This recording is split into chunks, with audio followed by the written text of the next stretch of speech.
Hola a todos. En esta clase vamos a hablar de otro nematode, de Toxocara.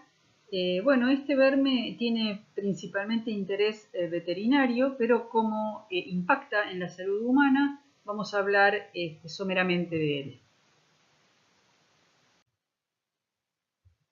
Los Toxocara están considerados, se les dice que son los ascaris de los perros y de los gatos. Estamos todavía dentro del orden Ascaridida y la familia es Toxocaridae. Bueno, dentro de esta familia se incluyen los nematodes que son parásitos de cánidos, de felinos, de mapaches, también de roedores. Y hay distintas especies que pueden parasitar accidentalmente al hombre. La más importante es Toxocara canis, es decir, el Toxocara del perro. Por lo tanto, el género del que vamos a hablar es Toxocara y las especies, como dijimos, son Canis y Catis. Hay otras géneros y especies de ascáridos de escasa salud, de escasa importancia en salud humana, así que no haremos mayores referencias. En esta diapositiva vemos a Toxocara, al adulto, sigue teniendo un extremo anterior con tres labios, una boca con tres labios, y tiene aletas cefálicas, que le dan un aspecto como más decorado, más elegante. Estos parásitos, ya dijimos que son principalmente de perros y gatos. Nosotros nos podemos infectar a partir de la ingestión de huevos de este parásito o de carne cruda que contenga las larvas de este parásito. Después vemos el ciclo biológico y nosotros no llegamos a desarrollar este gusano adulto, no somos los hospedadores definitivos, sino que en nosotros, en el ser humano, se producen dos tipos de patología que tienen que ver con las larvas. Uno se llama larva migrans visceral y la otra entidad es larva migrans ocular, bastante más grave que la anterior. Aquí vemos a los adultos, estos son eliminados por los perros, quizás ustedes si han tenido cachorros o han tenido contacto los han visto, son ascaris, son como ascaris, o sea el aspecto me refiero, cuando digo ascaris lo digo de la familia Ascaridae, no como género. Son un poco más chicos que el Ascaris lumbricoides. Las hembras, los machos llegan hasta los 10 centímetros, pueden ser más cortitos, y las hembras hasta los 18 centímetros. Bueno, y blanquecinos, bien redondos, típicamente nematodes. Y bueno, y en la boca, que vimos también tenía tres labios, como el resto de los integrantes de la familia Ascaridae, tiene además unas papilas sensoriales, a ver si se las puedo... No, pero esto se ve en una amplificación más importante, ¿no es cierto? Porque esto es una microscopía electrónica. ¿Sí? Este es un Toxocara cati, pero es lo mismo, Toxocara cani también lo tiene. En la diapositiva anterior que les mostré, los adultos, por supuesto, también son eliminados por otros hospedadores, como por ejemplo, en el caso de Toxocara cati, por los gatos. Aquí se menciona a los perros, pero vimos que tenía distintos hospedadores según el género de Toxocara. Les conté que una de las patologías, después vamos a hacerlo un poco más detallado eso, pero una de las patologías que produce es la larva migrans ocular en el humano. Bueno, en Estados Unidos se considera que al menos 70 personas quedan ciegas anualmente a causa de la toxocariosis y afecta principalmente a los niños, porque son los que están en más contacto con los perros y los huevos de estos parásitos aparecen en la materia fecal de perros y de gatos. Bueno, vamos a ver el ciclo biológico. Es bastante similar al de Ascaris. Se tienen muchas similitudes. Vamos a comenzar por lo que pasa en el medio ambiente, es decir, hay en el suelo caca de perro y vamos a hablar de Toxocara canis, pero es lo mismo para cati y para las otras especies. Supongamos que vamos a hacer referencia a canis porque es el más común. Los gatos son bastante más limpios, así no hay tanto contacto con caca de gato como sí con caca de perro. Y si tienen alguna duda de lo que les digo, salgan a caminar. Bueno, ahora no se puede, ¿no? Pero Si uno sale a caminar, realmente las calles parecen campos minados, ¿no? de caca de perro. ¿Qué es lo que pasa cuando en esa materia fecal hay huevos de Toxocara? Bueno, esos huevos de Toxocara, cuando son eliminados con la materia fecal, inmediatamente no son infectivos. Lo mismo que pasaba con Ascaris, necesitan madurar en el suelo. Entonces, aquí tenemos cómo salen con la materia fecal y van madurando, se van hasta, en el ambiente externo, hasta larvarse, ¿no? Esto es idéntico. Entonces tenemos huevos con larvas infectantes. ¿Qué pasa ahora si un cachorro, porque el camino que ahora siga este parásito va a depender de la edad del hospedador y de la edad del hospedador? Cuando estos huevos son ingeridos por cachorros, se calcula que cuando tienen hasta menos de 5 meses, más o menos, lo que ocurre es estas larvas, que son esos huevos que son ingeridos, en el estómago, en el duodeno, bueno, en el estómago comienza ya la liberación, la ruptura de la cáscara del huevo para que se libere la larva se libera en el intestino. Lo que sucede después es que esas larvas ganan la circulación, hacen el mismo circuito, el circuito de Loss que vimos para el humano, lo hacen en el perro, que vimos para el humano en Ascaris, es decir, circulación venosa, corazón derecho, arteria pulmonar, se meten en los pulmones, siguen siempre madurando, cambiando de estado larval, maduran en los pulmones, siguen madurando en los pulmones, se ascienden por la tráquea, se tragan, el cachorro traga esas larvas llegan al intestino delgado y maduran a esos Ascaris, esos gusanos blancos y redondos que vimos, machos y hembras, que copulan y ponen huevos. Hasta aquí no hay ninguna diferencia con lo que vimos, con lo que estudiamos para Ascaris en el humano. Algunas de estas larvas que ingresaron, algunos de estos huevos que ingresaron y liberaron larvas en el cachorro, lo que hacen es, en lugar de entrar al pulmón, seguir por la circulación y esas larvas se dirigen a distintos órganos y sistemas, principalmente el músculo. Eso lo hacen en una tasa muy inferior respecto del número de larvas que hacen el ciclo de Loss y que terminan en adultos. Eso en un cachorro. Vamos hasta ahí, pues es medio complicado el ciclo. Ahora, si estos huevos larvados con una larva infectante, Filariforme infectante, son ingeridos por nosotros, humanos, u otros hospedadores que funcionan como hospedadores paraténicos. ¿Se acuerdan que el hospedador paraténico era aquel que podía llevar el estado larval de un parásito como un transportador, ¿verdad? Donde no iba a haber evolución, pero lo transportaba. Entonces, cuando nosotros u otros hospedadores que se comportan como paraténicos, ahí se incluyen también perros adultos, comemos o sea, ingerimos esos huevos. Bueno, acá por ejemplo hay un conejo que también forma parte es un hospedador, hay roedores, o sea, una serie de hospedadores de Toxocara. Si estos hospedadores, vamos a hablar del humano, ingerimos estos huevos, lo que sucede es que nosotros no somos los hospedadores definitivos, no somos los hospedadores específicos, entonces de esos huevos se liberan las larvas en el intestino, estamos acá, y lo que hacen es ir por circulación y migrar hacia distintos órganos y sistemas, principalmente músculo esquelético, pueden ir a corazón o pueden ir al sistema nervioso central. Entonces aquí es donde se instala el tipo de patología que vamos a ver un poquito más adelante, que es el de larva migrans visceral, cuando se va a las vísceras, o larva migrans ocular, cuando se va a los ojos. Las larvas quedan allí viviendo con nosotros y no pueden continuar el ciclo. ¿Qué pasa cuando estos huevos son comidos, que están en este grupo, por perros adultos?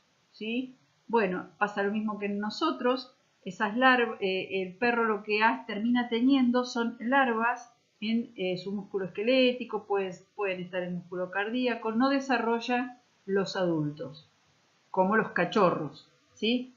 Ahora, si ese adulto es una perra, eso es una hembra, y está gestante o está lactando, entonces esas larvas lo que hacen es infectar intestinalmente, o sea, hacen una infección intestinal, en ese caso sí hacen infección intestinal, y también lo que hacen es invadir la placenta y infectar a los cachorros. O sea, como vemos, el ciclo tiene distintos comportamientos según la edad del hospedador, según el hospedador. Incluso en los perros adultos que tienen esas larvas ya adquiridas en otro tiempo, están como guardadas, y cuando ese perro, si es una hembra, se embaraza, o sea, se está preñada, esas larvas es como que se despiertan por acción de las hormonas y se dirigen a la placenta para infectar a los cachorros. Entonces los cachorros nacen infectados, nacen con toxocara, y además se siguen infectando también a través de la lactancia materna. Las larvas también se dirigen hacia la ubre y terminan infectando a los cachorros a través de la leche materna. A ver, resumiendo, para que no se complejice esto del ciclo biológico, pensemos lo siguiente. Los cachorros, cuando se infectan, terminan teniendo parásitos adultos. Por lo tanto, mayoritariamente, también algunas larvas van a los tejidos, mayoritariamente tienen parásitos adultos en el intestino, que por lo tanto machos y hembras copulan y aparecen huevos en materia fecal. Y eso mantiene también el suelo infectado. Cuando los que se infectan son perros más grandes, las larvas en realidad que salen de esos huevos van a los tejidos principalmente. Lo mismo pasa cuando nos infectamos nosotros u otros hospedadores que funcionan como paraténicos. Con lo cual no tenemos los parásitos adultos en el intestino, sino que tenemos las larvas en nuestros órganos y sistemas.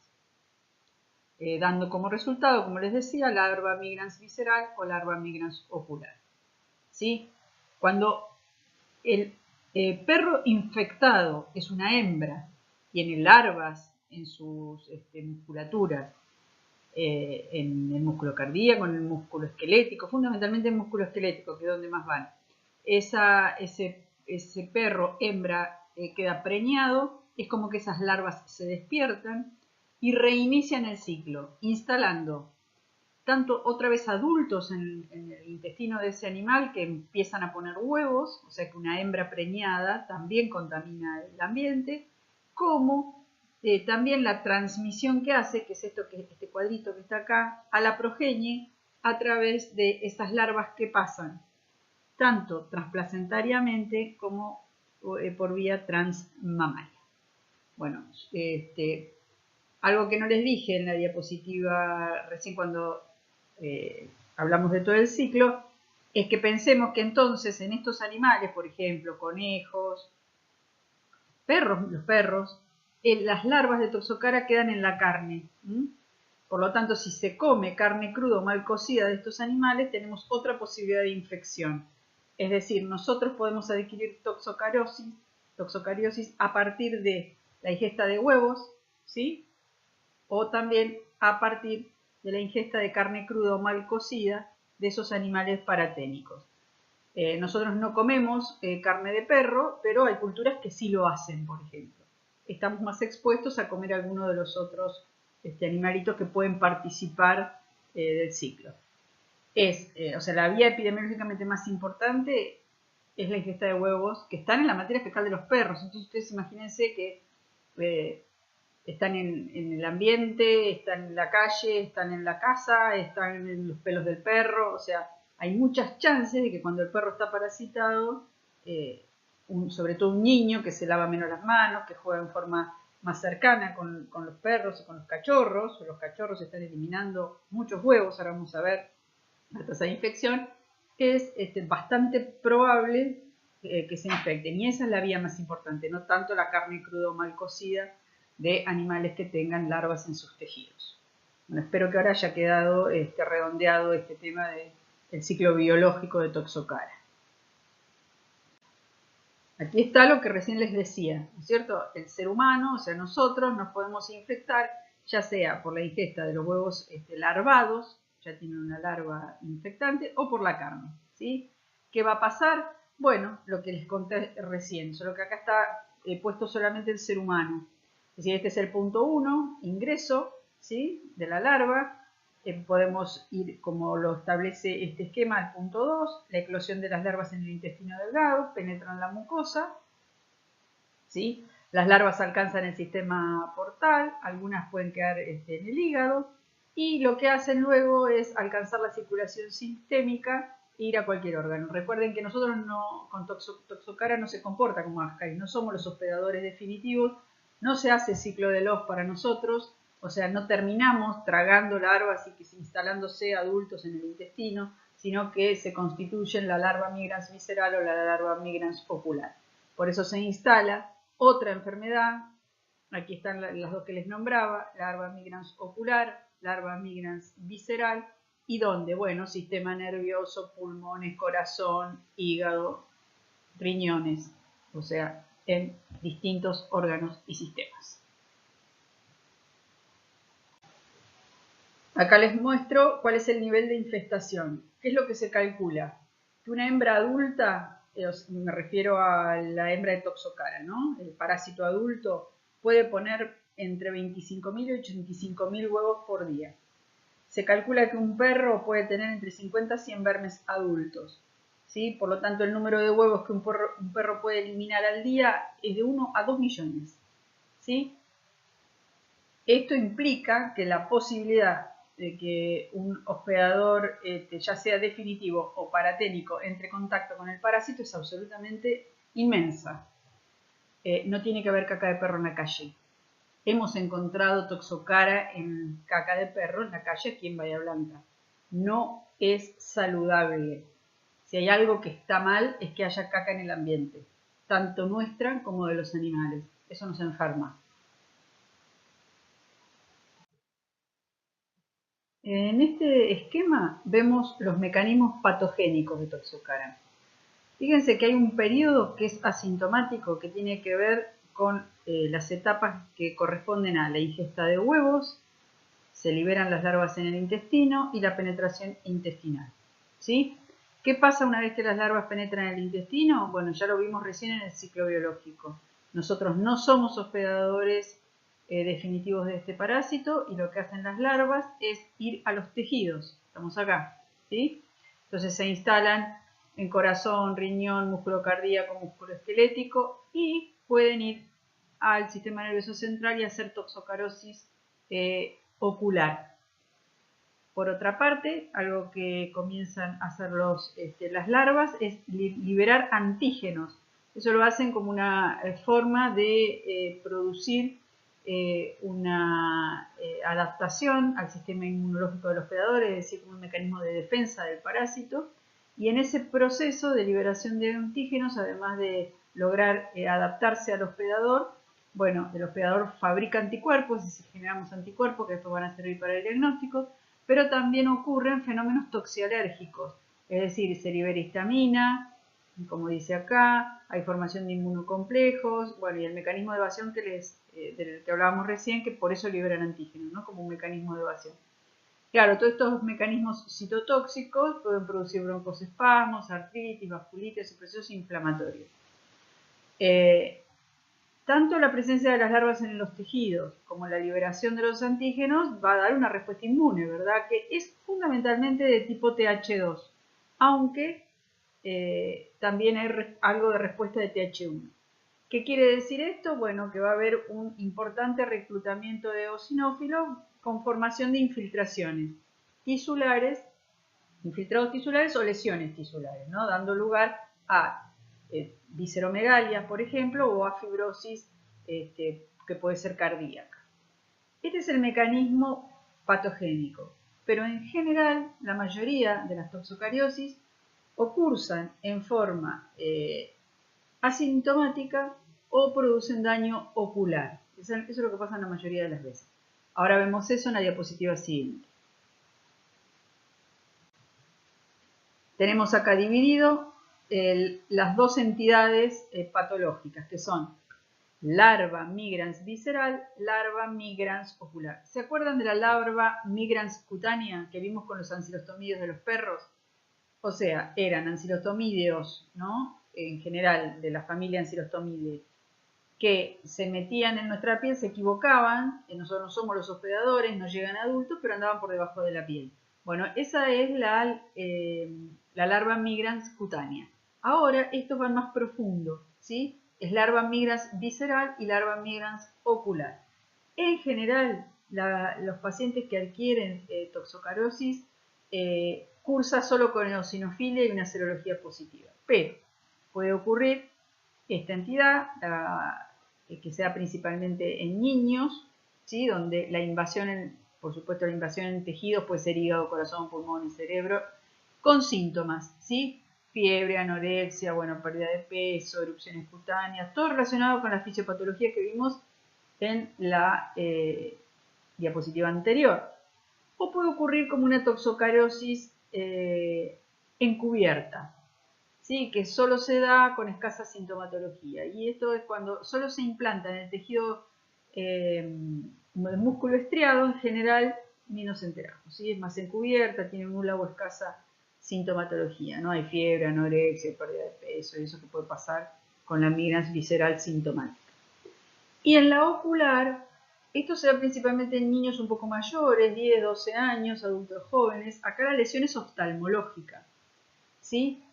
Por ejemplo, se puede presentar leucocoria, que es una mancha blanca en la pupila, uveitis, granulomas retinianos, es decir, todo estrabismo. Son todas manifestaciones de alteraciones ópticas, pérdida de la visión, unilateral, generalmente es de un ojo.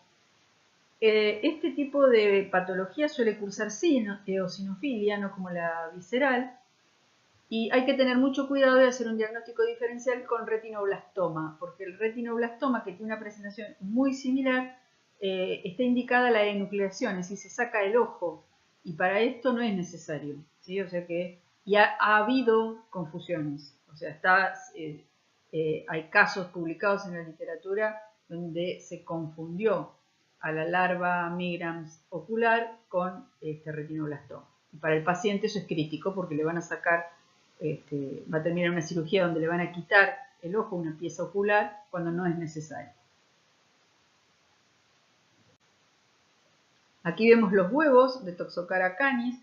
Tienen esa característica, así uno puede decir que se parecen a pelotas de golf, ¿no? En el sentido de que cuando uno hace un juego con el microscopio, va cambiando los campos microscópicos, moviendo el ocular micrométrico, se va como notando la serie de oquedades o perforaciones pequeñas que tiene la cáscara gruesa, que es como punteada, ¿sí? Ven que se nota que tiene como un diseño particular. Esto es una fotografía electrónica, no es que lo vamos a ver, pero moviendo el micro nos vamos a dar cuenta de esta arquitectura en el óptico. Y bueno, estos ya están, así este tipo de huevos es como salen en la materia fecal de los cachorros, ¿no es cierto? Porque tiene que haber parásitos adultos en el intestino para que haya huevos. Y esto es porque larvaron. Miren acá este huevo, por ejemplo, cómo se observa dentro claramente la larva enroscada, aquí bien acomodada dentro del huevo. O sea, este huevo ya es infectante. Aquí les muestro algunas fotos más. Y bueno, cuando tengan posibilidades de ver materia fecal de perro, por ejemplo, bueno, pueden buscar esto. De hecho es lo que se hace, ¿no? Cuando uno está haciendo algún estudio epidemiológico, una de las cosas que se hace es levantar la materia fecal de los perros y ver si encuentra este tipo de elementos. ¿Buscarían huevos de Toxocara en el hospedador humano? Bien, supongo que me han respondido que no. Justamente porque no desarrollamos adultos, vuelvo a repetir, no somos hospedadores definitivos de Toxocara. Entonces, ¿Cómo vamos a hacer el diagnóstico de la toxocarosis, que puede ser larva migrans visceral u ocular? Historia clínica a la exposición de cachorros, siempre es el pilar epidemiológico sumamente importante. Signos clínicos, el coproparasitológico no está indicado, por supuesto. Hay que valorar eosinofilia como un dato de laboratorio que puede apoyar, en general está, pero puede no estar. Recuerden que en larva migrans ocular, por ejemplo, no hay eosinofilia. No se busca las larvas en tejido, eso es altamente invasivo y de baja sensibilidad. Así como no se buscaban para triquinela, no se buscan tampoco para toxocara. Lo que se hace es diagnóstico indirecto, es decir, se buscan anticuerpos. Hay técnicas de ELISA que emplean antígenos de excreción-secreción de las larvas, pero el tema es que el título medible, digamos, no necesariamente da idea de si es una toxocariosis con asintomática o no asintomática, o sea, no podemos relacionarlo con la clínica. Lo que sí se puede hacer es asociar el ELISA a un test de avidez, o sea, ver qué avidez tiene esa formación de antígenos anticuerpos. Se sabe que cuando la avidez es baja, el anticuerpo es nuevo, o sea, podemos pensar que en infecciones recientes va a haber baja avidez. Esto es una cosa que la deben haber estudiado en inmunología. Lo vamos a aplicar para otras determinaciones, ¿no es cierto? Es para valorar si las inmunoglobulinas son nuevas o no. Cuanto mayor avidez, más crónico es el proceso. Se puede hacer Western blot. También se pueden determinar anticuerpos en muestras de humor acuoso o vítreo y se puede hacer PCR, por supuesto. Algo que no me olvidé decirles en la diapositiva anterior es que para la larva migrans ocular se hace fondo de ojo y hay marcadores, lesiones que ve el oculista que pueden hacer sospechar de que justamente es una toxocariosis, ¿sí? Nosotros hace muchos años hicimos un estudio de seroprevalencia aquí en Bahía Blanca, en un barrio periférico de la ciudad. Encontramos que la prevalencia era del 18%. Hay datos de un laboratorio que también tiene unos años, pero hablaba de que en niños la prevalencia era casi del 40% aquí en la ciudad. Bahía Blanca, como otras ciudades de la Argentina, tiene el problema de la materia fecal de los perros en el suelo. A pesar de que ha mejorado esa situación, se han hecho campañas, hay cestos en los paseos públicos, todavía se ve un montón de gente que saca el perro a pasear y utiliza todos los espacios comunes como un baño y no levantan la materia fecal del perro. Eso es una actitud no solo sanitariamente despreciable, sino también desde el punto de la responsabilidad ciudadana. ¿Sí? Es no pensar absolutamente en el otro. El tratamiento, bueno, es un nematode, volvemos al albendazol, mebendazol. Cuando la parasitosis es una larva migrans ocular hay que tener cuidado porque muchas veces la muerte de los parásitos produce una reacción inflamatoria que daña aún más que el parásito mismo, ¿sí? Así que ahí el tratamiento hay que tener el sistémico, se maneja con mucha precaución, suelen darse antiinflamatorios, bueno, eso requiere otros cuidados de tratamiento. Por supuesto que para la profilaxis volvemos al tema de las excretas de los perros, al tratamiento veterinario de los cachorros, que no haya perros en lugares donde juegan los niños. Hay que promover ese concepto de posesión responsable de mascotas y bueno, y evitar la ingesta de carne cruda o mal cocida de posibles hospedadores. Hay que hacer la desparasitación rutinaria de perros y gatos. Si ustedes han tenido algún cachorro, por ahí han visto estos nematodes en la caca de los perros. A las crías hay que darle un antihelmínticos, más o menos a partir de las 3 semanas, y eso se repite cada 2-3 semanas hasta los 3 meses. Y también es recomendable tratar a la mamá de esos cachorros, porque vimos que se vuelven a infectar, y que generan incluso una parasitosis intestinal nuevamente. Se puede tratar a los perros adultos, que tiene que ver con esto que les comento. Y bueno, también se puede hacer un examen de materia fecal para ver si se encuentran estos parásitos. Todavía no hay vacunas para esto, pero bueno, la desparasitación por calendario, lo que se indica para los cachorros, ayuda a que no estén estos parásitos en el medio ambiente. Esto es un resumen de todo lo que hemos visto. Por supuesto no me voy a poner a leer esto, quédense tranquilos, pero se los dejo porque acá tienen cómo se hace, o sea, cómo se adquiere la historia de la exposición, cuándo hay que considerar el diagnóstico, el tipo de parasitosis que puede dar, el diagnóstico, el tipo de tratamiento y la prevención. Está todo en esta tabla. Entonces, como es un hermoso resumen que sirve para un chequeo de lo que aprendimos y no aprendimos, está incluido en la clase. Bueno, y por supuesto, algo que les dije hace unas diapositivas atrás, si el perro es tuyo, la caca también, ¿sí?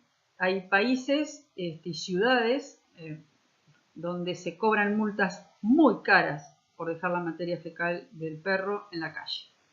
Esto no debe pasar. Los perros todavía no hacen esto, ¿no? Si les enseñamos a hacer esto y lo logramos, bueno, habremos solucionado parte del problema. Pero en general eso no pasa.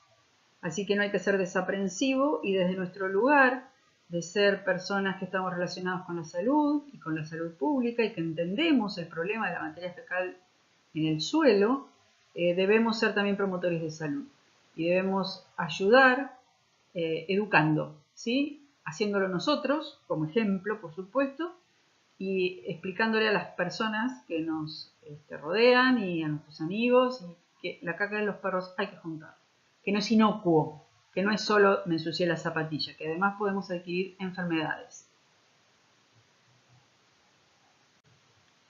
Bueno, y hoy nos vamos con una pintura de Remedios Varo.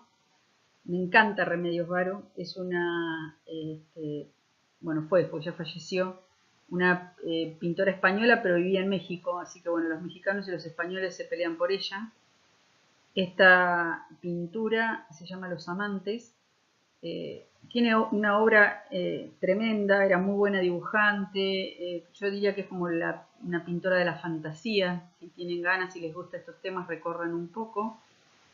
Y además les cuento que Remedios Varo, junto con Leonora Carrington y Frida Kahlo, inspiraron a Madonna en un videoclip que se llama Bedtime Story. Si les gusta Madonna, busquen ese videoclip, quizás lo conozcan, es uno de los mejores videoclips de Madonna y está inspirado prácticamente en la obra de Remedios Varo.